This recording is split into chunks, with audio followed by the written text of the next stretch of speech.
nous prêchons sur le thème la parole prophétique à laquelle vous faites bien de prêter attention. C'est ça le message. Est-ce que toi, tu prêtes attention à la parole de Dieu? Tu trembles pour la parole de Dieu. La Bible nous parle des premiers chrétiens. La Bible dit, ceux qui acceptèrent sa parole, la parole prêchée par Pierre, ils furent baptisés. D'abord, la Bible dit, ils eurent le cœur vivement touché. Ils furent baptisés. Et puis, ils étaient tous les jours assidus au temple, persévérant dans l'enseignement des apôtres. La Bible nous parle aussi des Béréens. On dit qu'ils étaient plus nobles que les Thessaloniciens parce qu'ils faisaient quoi? Ils vérifiaient chaque jour dans les Écritures. C'est ce qu'on leur disait était vrai. Il faut bien lire la Bible. Ma sœur, mon frère, le diable te pousse à prêter attention à beaucoup d'autres choses chaque jour. Le diable nous vole la grâce. Le diable nous trompe. Il nous distrait. Il prend notre attention. Prêter attention, c'est être différent d'une personne distraite. C'est avoir focalisé son attention sur ce que Dieu a dit. Pourquoi, mes frères, Abraham est devenu le père de toute la multitude? Pourquoi Dieu lui a dit, je te bénirai? Lisez bien le chapitre 22 du livre de Genèse. Vous verrez que Dieu demande à Abraham de faire un long chemin, un long voyage, 3 jours, pour aller tuer son enfant à la demande de Dieu. L'enfant que tu aimes va le tuer. C'est pas logique, ça.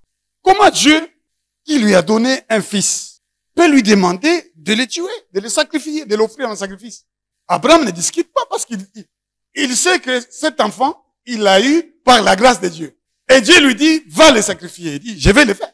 Et Dieu le prouve, lui laisse le temps de changer d'avis pendant 3 jours. Écoutez, mes frères, il arrive à l'endroit et il demande à ses serviteurs de le laisser seul.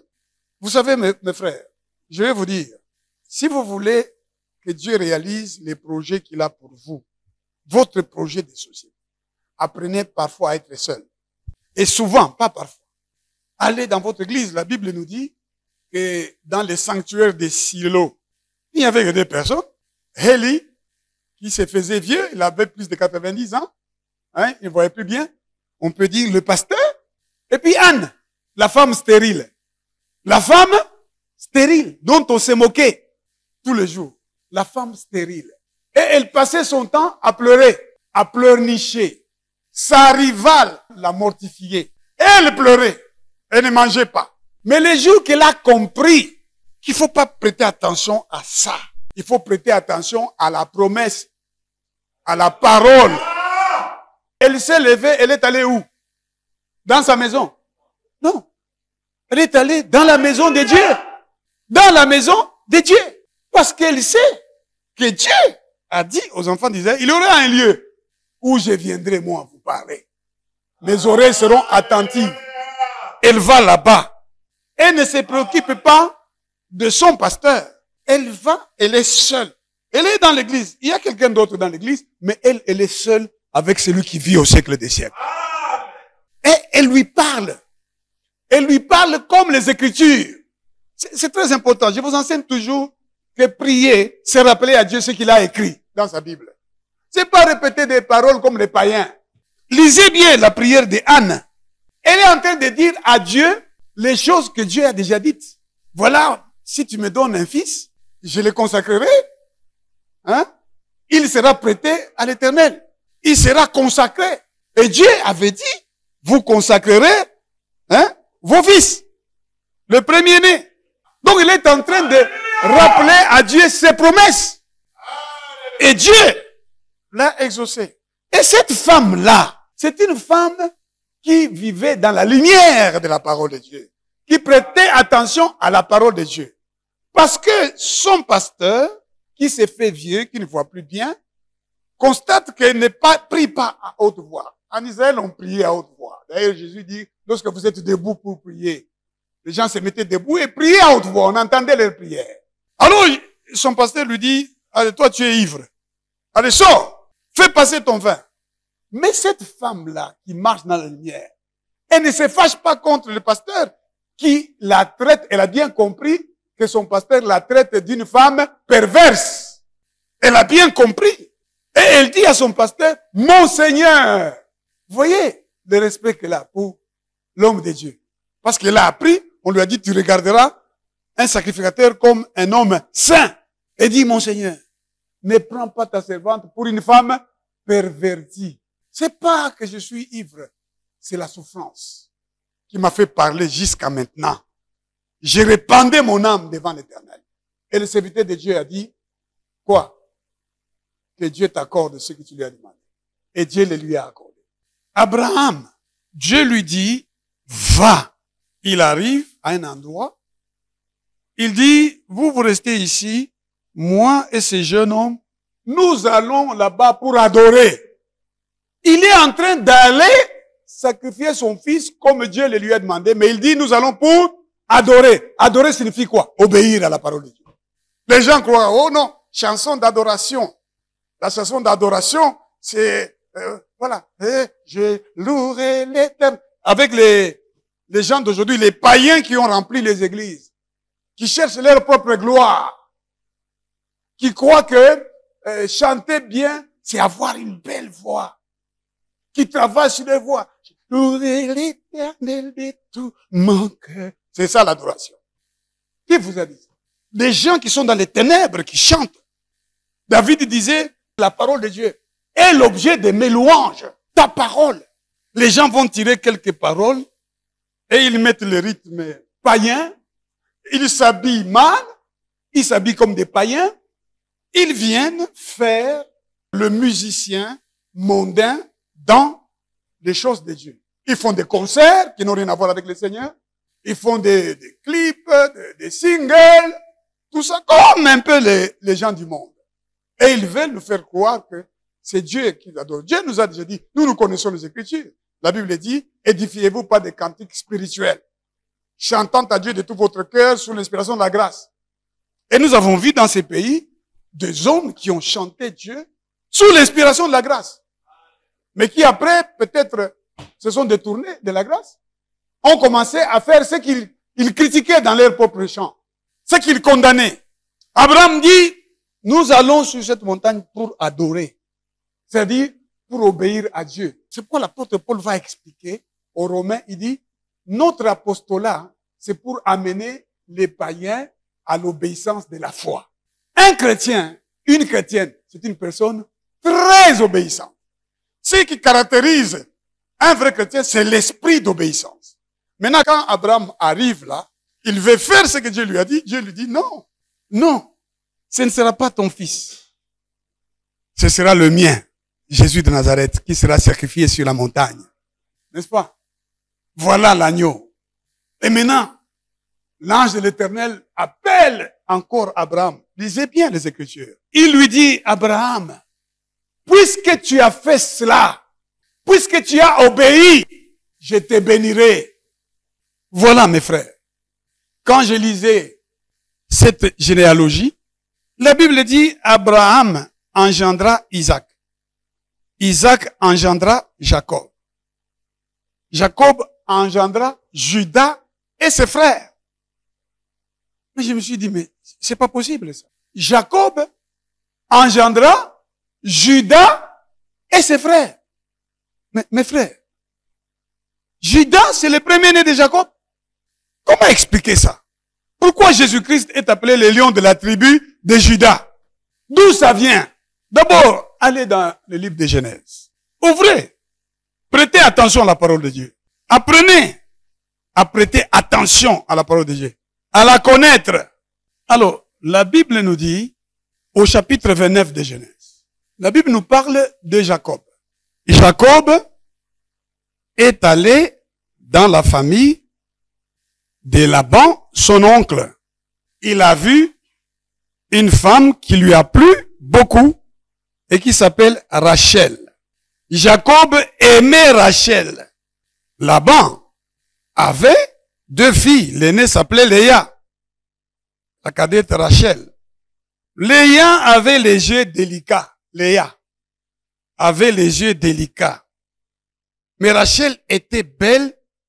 Écoutez ce que la Bible dit. Rachel était belle de taille et belle de figure. Ça, c'est le verset 16 et 17 que je viens de lire. Belle de taille et belle de figure. Ça veut dire la femme que l'on va aimer, la femme qui a un destin. Mais comment cette Rachel, belle de taille et belle de figure, va finir sa vie? C'était une menteuse. Elle était impolie vis-à-vis de son mari.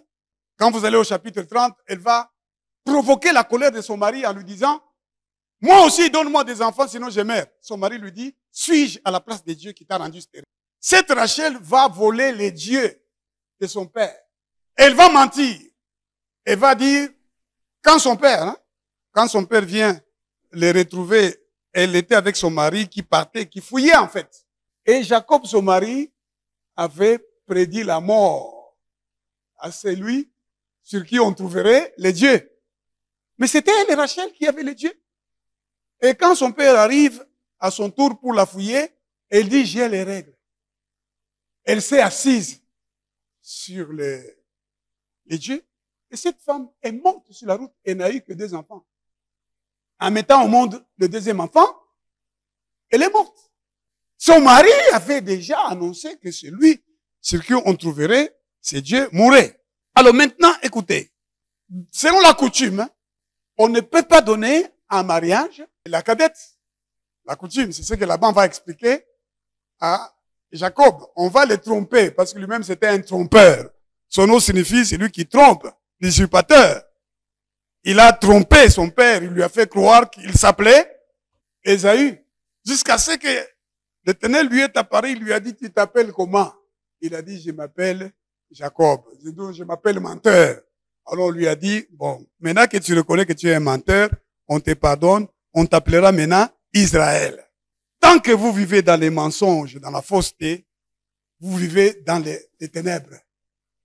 Même si vous priez le Seigneur ici pendant des heures, vous priez dans les ténèbres. Tant qu'il y a même un petit mensonge, aucun mensonge ne vient de la vérité.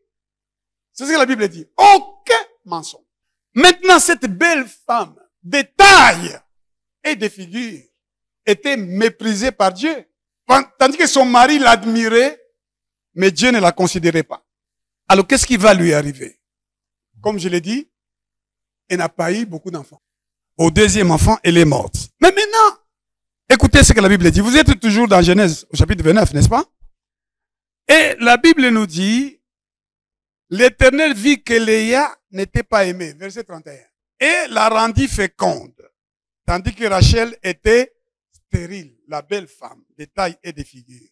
Parce que c'était une femme sans obéissance, sans respect. Dieu va te mépriser, ma sœur. Si tu es une femme qui n'a pas de respect, surtout les femmes mariées, qui n'ont pas de respect pour leur mari, qui ne sont pas obéissantes à leur mari. Mais vous êtes dans les ténèbres. Vous ne marchez pas dans la lumière. Parce que la parole de Dieu est la lumière, est la lampe qui brille dans l'obscurité. Maintenant, vous vivez dans la désobéissance. C'est comme les enfants qui désobéiraient à leurs parents. Il y a des enfants qui sont fâchés contre leur père ou leur mère, qui sont impolis vis-à-vis de leur père et de leur mère, qui répondent mal à leur père et à leur mère, qui désobéissent. Tu es un enfant dans la maison de ta mère, de ton père, il te dit, allons dans la maison de Dieu. Toi, tu dis, moi, j'irai aussi. Je connais aussi. Je sais. L'enfant doit marcher dans la lumière. C'est-à-dire quoi? Il honore son père et sa mère. Il obéit à ses parents. Alors, il peut obtenir la réalisation du projet de société que Dieu a pour les enfants. Quel est ce projet? Tu vivras longtemps et tu seras heureux sur la terre. Quand tu désobéis à tes parents, tu diminues le nombre de jours de ta vie sur la terre. Toi qui as désobéi à tes parents, toi qui n'as pas honoré tes parents, relève-toi. Si les parents sont encore vivants, va les honorer, va même leur demander pardon. Papa, ce que j'avais dit là, mon comportement, mon attitude, je ne me suis pas bien comporté. S'ils sont déjà morts, seulement regarde au Seigneur et dit pardonne-moi. S'ils sont vivants, tout en demandant pardon au Seigneur, va leur demander pardon et fais ce que Dieu a dit. Honore ton père et ta mère pour que tu vives longtemps sur la terre et que tu sois heureux. C'est le projet de Dieu pour toi. Et la femme, l'homme qui n'aime pas sa femme, il vit dans les ténèbres, il prie dans les ténèbres. S'il est prédicateur comme moi, il prêche dans les ténèbres. Parce que l'ordre de Dieu pour qu'une famille subsiste et honore Dieu, parce qu'il est écrit, crois et tu seras sauvé, toi et ta famille. L'ordre de Dieu, c'est lequel? L'ordre de Dieu dans les cieux et sur la terre. Comprenez bien ça. Dieu est le chef de Christ. Christ est le chef de tout homme. L'homme est le chef de la femme. Que les gens contestent ça. Qu'il y ait des politiques dans le monde, des lois, des philosophes qui contestent ça. La parole de Dieu demeure éternellement. Si l'homme ne se conduit pas en chef dans sa maison, ce sera le déséquilibre, ce sera le désordre. L'homme doit être le chef dans sa maison. L'homme est le chef de la femme. Et la Bible dit, l'homme doit aimer sa femme comme Christ a aimé l'Église. Et il l'a élevée, il l'a rendue glorieuse. Mes frères mariés, est-ce que vous aimez vos femmes? Si vous n'aimez pas vos femmes, vous venez prier dans l'obscurité ici. Vous êtes dans les ténèbres. Vous ne prêtez pas attention à la parole prophétique. Parce que la parole prophétique dit que l'homme aime sa femme et qu'il élève sa femme. D'ailleurs, l'apôtre Pierre dira, faites attention à vos rapports avec vos femmes comme avec un sexe plus faible, pour qu'il n'y ait pas d'obstacle à vos prières. C'est la Bible qui dit ça. 1 Pierre chapitre 2. Pour qu'il n'y ait pas d'obstacle à vos prières. Donc si vous êtes ici et que vous n'aimez plus votre femme, même si vous avez raison de ne plus l'aimer parce que son comportement est mauvais, aujourd'hui, au moment où vous entendez la parole, repentez-vous dans votre cœur et décidez de l'aimer. L'amour couvre une multitude de péchés. Et vous, la femme, si vous ne respectez pas votre mari, vous n'obéissez pas à votre mari, vous êtes une femme qui prie dans l'obscurité, qui invoque dans l'obscurité, vous ne serez pas exaucés. La Bible dit que la femme respecte son mari, que la femme gagne son mari sans parole par sa conduite. Même si son mari est mauvais, même si son mari est païen, la femme doit le gagner par sa conduite. Et cette conduite, c'est quoi? L'obéissance, la soumission, le respect.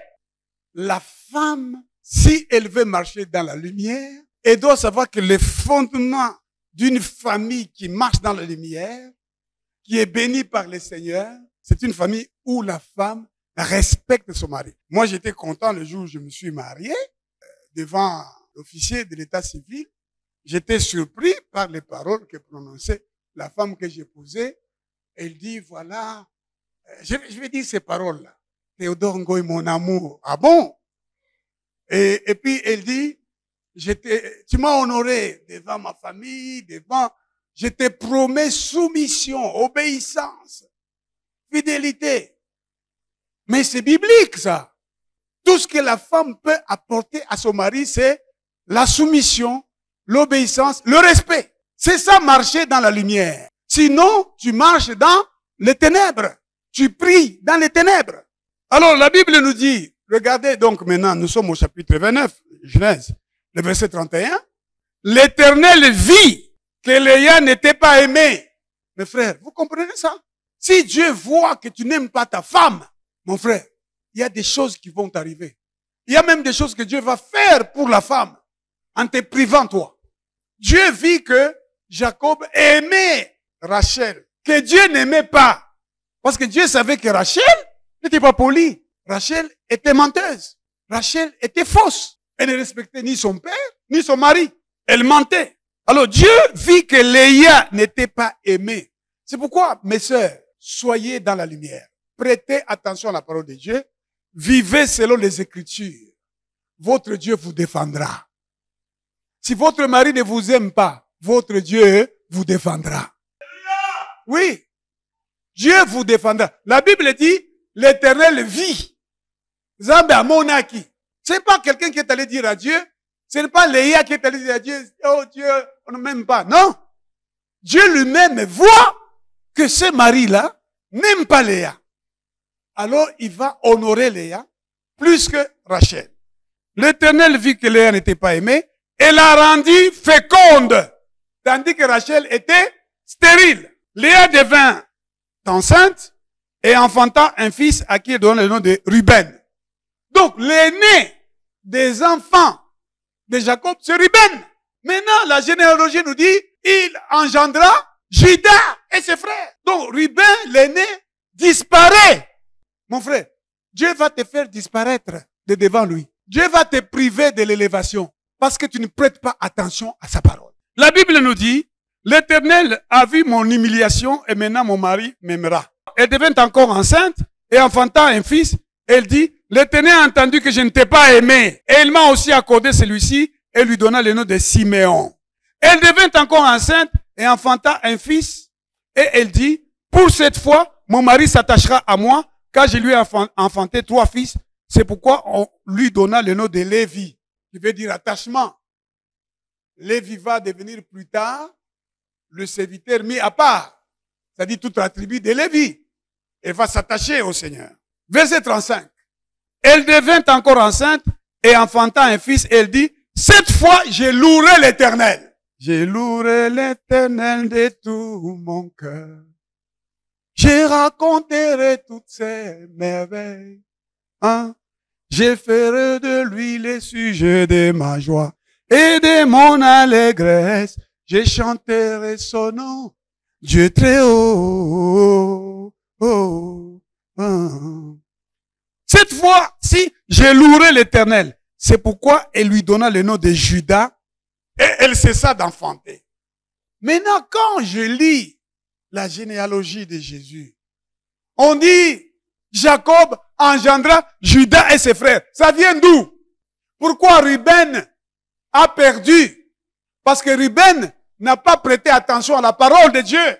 Ruben a découvert la nudité de son père en montant sur les couches de son père, mes frères.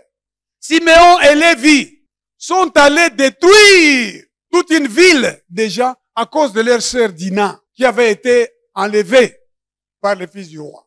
Et ils vont faire croire à ces gens, voilà, pour qu'on vous donne en mariage notre fille, vous devez faire la circoncision. Pendant qu'ils avaient encore des blessures, ils ont détruit tout ce monde-là. Et maintenant, regardez, allez au chapitre 49 de Genèse. Jacob appela ses fils et dit, assemblez-vous et je vous annoncerai ce qui vous arrivera dans la suite des temps. Qu'est-ce qui t'arrivera, toi, dans la suite des temps? La parole de Dieu est une lampe qui brille dans un lieu obscur. Tu feras bien de prêter attention à la parole de Dieu, c'est-à-dire de la lire tous les jours, mon frère. Parce qu'en lisant les Écritures, tu comprendras ce qui va t'arriver dans la suite des temps. Pourquoi?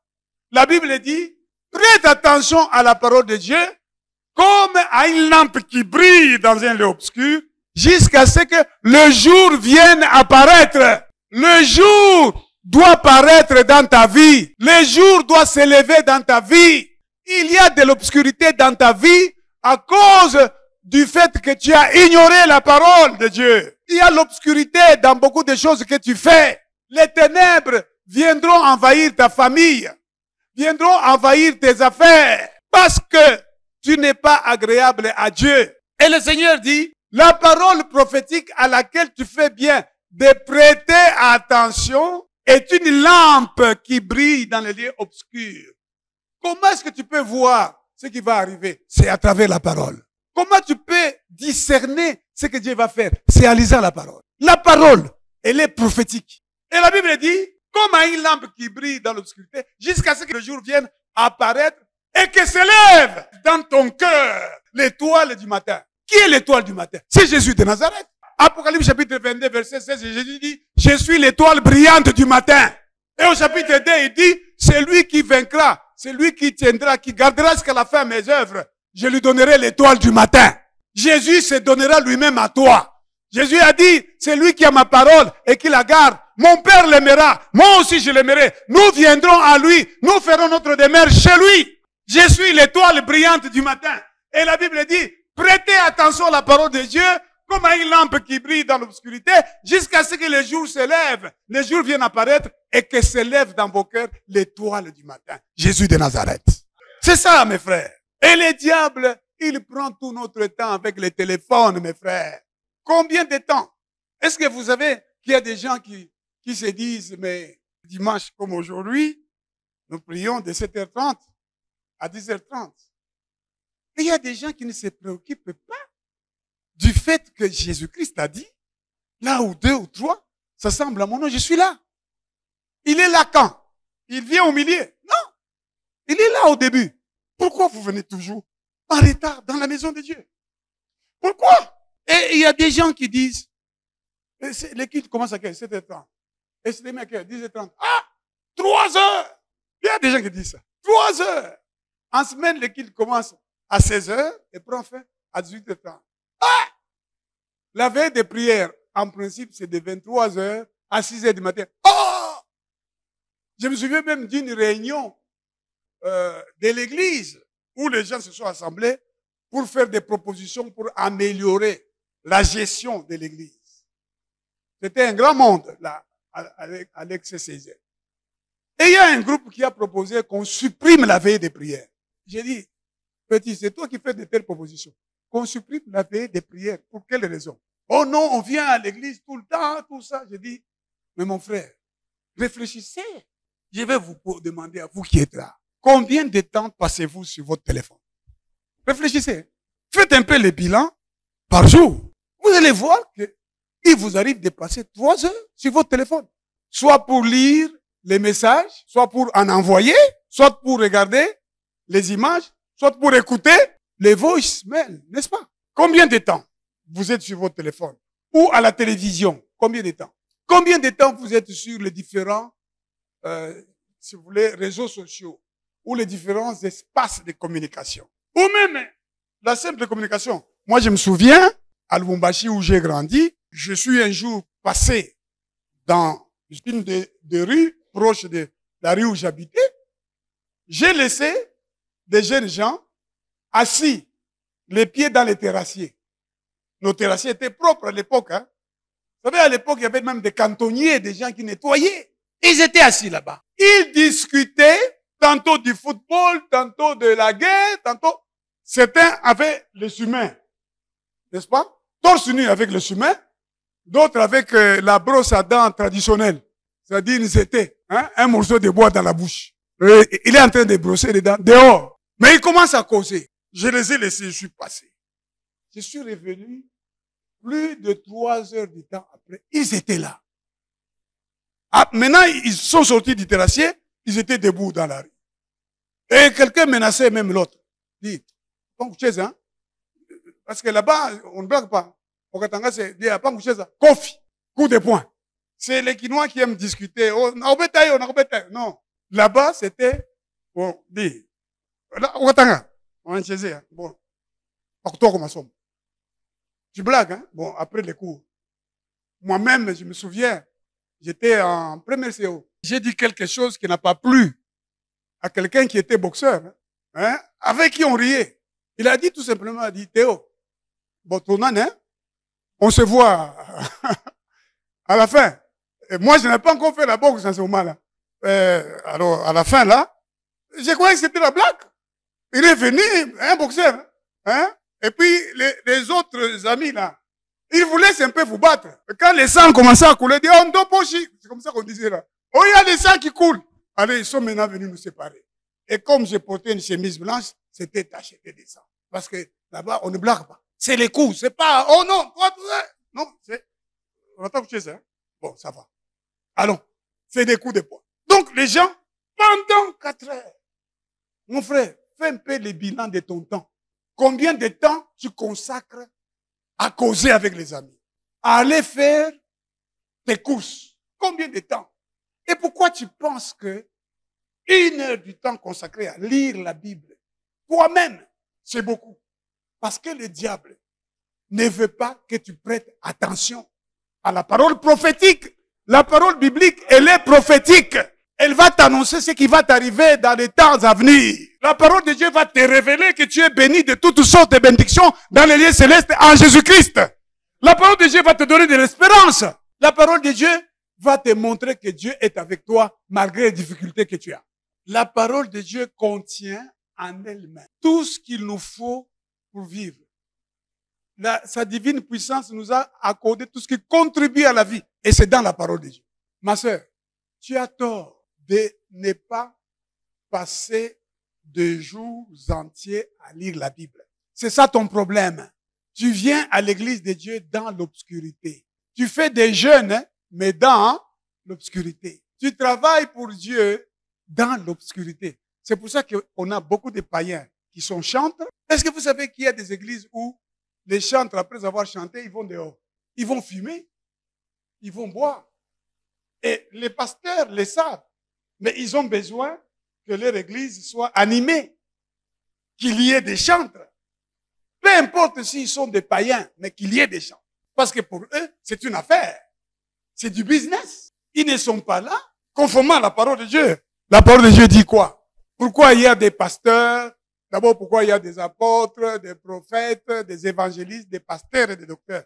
C'est pour le perfectionnement des saints. C'est-à-dire ceux qui se rassemblent doivent devenir meilleurs. L'apôtre Paul a dit aux Corinthiens, vous vous rassemblez pour devenir pire au lieu de devenir meilleurs. Donc mes frères, mes sœurs, notre problème, le problème de chacun de nous, c'est que nous ne prêtons pas attention à la parole prophétique. Nous prêtons attention à la parole des prophètes. J'étais quelque part dans une église, on a appelé un prophète, et il passe devant là, et moi j'étais là. Et il commence à prophétiser, puis il dit, ici, il y a quelqu'un qui a beaucoup souffert, mais que Dieu a choisi, que Dieu va bénir. On avait brûlé son église, on avait incendié son église. Le Seigneur me dit que son église était là-bas à côté du cimetière de Kintambo. Quand vous allez au cimetière de Kintambo, moi je ne suis pas au cimetière de Kintambo. Le Saint-Esprit s'est trompé. C'est ça. Le Saint-Esprit va dire cimetière de Kintambo au lieu du cimetière de la Gombe. Il y a un problème. Vous voyez. Il y a beaucoup de gens qui disent, oh, le prophète m'a dit. Mais ils ne disent pas, la Bible dit. Jésus lui-même, le Fils de Dieu, quand il croise le diable, il lui dit pas, moi. C'est vrai qu'il est arrivé que Jésus dise, il vous a été dit, moi je vous dis. Mais au diable, Jésus a dit quoi? Il est écrit. Jésus s'est appuyé sur les Écritures pour renverser toute la stratégie du diable qui consistait à l'amener à quoi? L'amener à désobéir pour qu'il vive, qu'il exerce son ministère dans les ténèbres, dans l'obscurité. Donc Jésus allait continuer à exercer son ministère, mais dans l'obscurité. C'est comme l'apôtre Pierre. Jésus demande, qui dites-vous que je suis? L'apôtre Pierre dit, tu es le Christ, le Fils du Dieu vivant. Jésus lui dit, tu es heureux, Simon, fils de Jonas. Tu es heureux. Ce ne sont pas la chair et le sang, etc. Donc Pierre, ayoki que lui, il est extraordinaire. Mais quelques minutes après, le diable est venu vers le même Pierre pour lui dire, de dire à Jésus, à Dieu ne plaise, tu ne vas pas mourir. Qu'est-ce que Jésus a dit à ces mêmes Pierre? Arrière de moi, Satan. Parce que le diable veut toujours nous amener dans la distraction.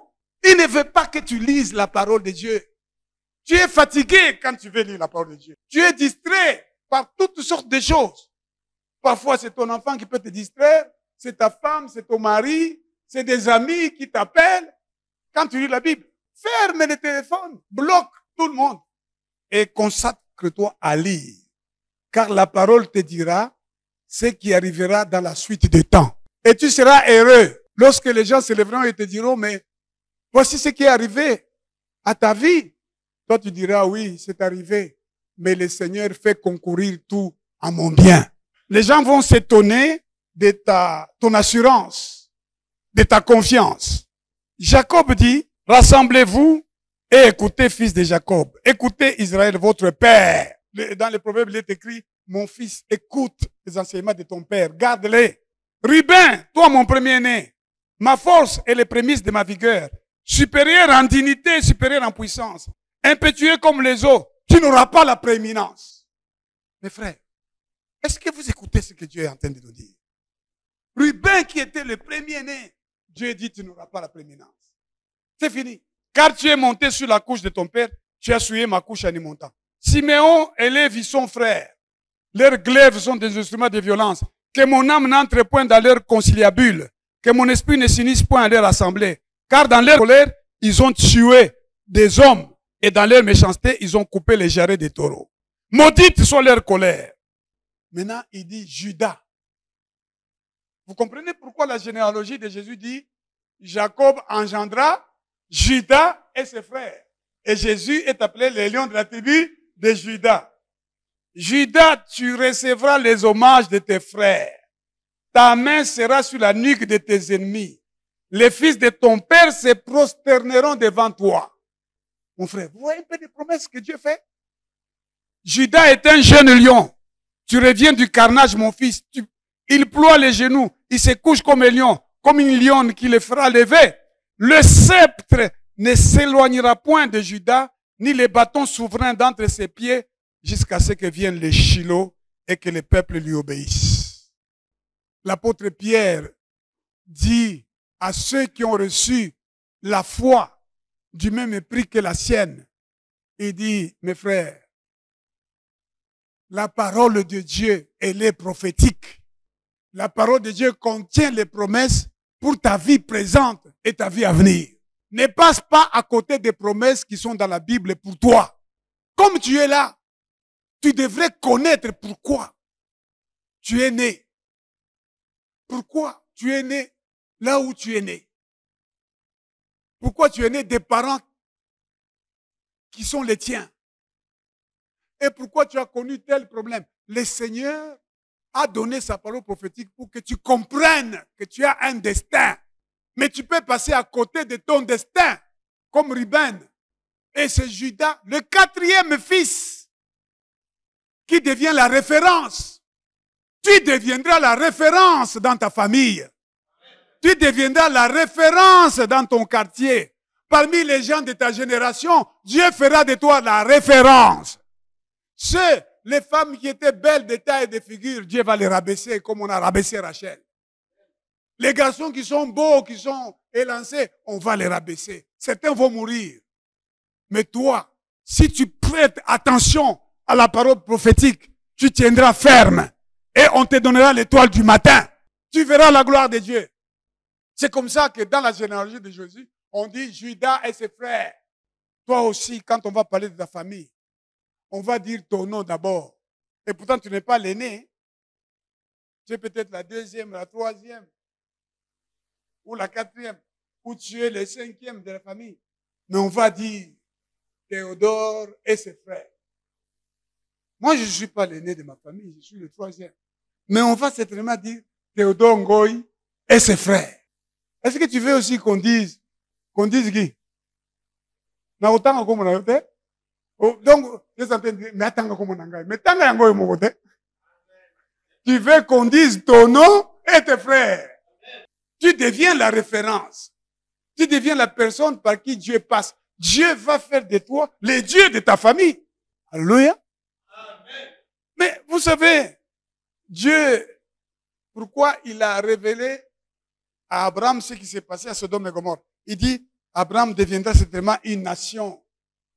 Je l'ai choisi pour qu'il enseigne à ses fils et aux fils de ses fils, pour qu'il leur enseigne à obéir à mes commandements. Je préfère lire cette parole plus exactement. Genèse chapitre 18, les versets 17 à 19. Alors l'Éternel dit, cacherai-je à Abraham ce que je vais faire? Mon frère, tu ne veux pas devenir la personne à qui Dieu révèle les choses qui concernent ta famille, les choses qui concernent même ton pays. Cacherai-je à Abraham ce que je vais faire? Abraham deviendra certainement une nation grande et puissante. Et en lui seront bénies toutes les nations de la terre. Car je l'ai choisi afin qu'il ordonne à ses fils et à sa maison après lui de garder la voie de l'Éternel en pratiquant la droiture et la justice, et qu'ainsi l'Éternel accomplisse en faveur d'Abraham les promesses qu'il lui a faites. L'apôtre Pierre dit, la parole prophétique à laquelle vous faites bien de prêter attention, comme une lampe qui brille dans un lieu obscur jusqu'à ce que le jour paraisse et que s'élève dans vos cœurs l'étoile du matin, Jésus-Christ de Nazareth. C'est ce qu'il a dit à Abraham, qu'Abraham enseigne à ses fils, à sa maison, à obéir, à suivre mes voies, à marcher dans la lumière. Et alors, j'accomplirai toutes les promesses. Dieu veut accomplir les promesses qu'il t'a faites. Et ces promesses prophétiques sont dans la Bible. Dans cette Bible, lis la Bible de la Genèse à l'Apocalypse. Prête attention à ce qui est écrit. Médite, approfondis, connais les Écritures. Connais la Bible plus que toute autre chose. Parlez-en autour de toi. Parce que la foi vient de ce que l'on entend, ce que l'on entend de la parole de Christ. Approfondis la parole, mon frère. Ton problème n'est pas ce que tu penses. Tu penses peut-être les démons, les sorciers, ceux qui étaient au début ici. Je leur ai bien expliqué que les sorciers sont limités. Les démons sont limités.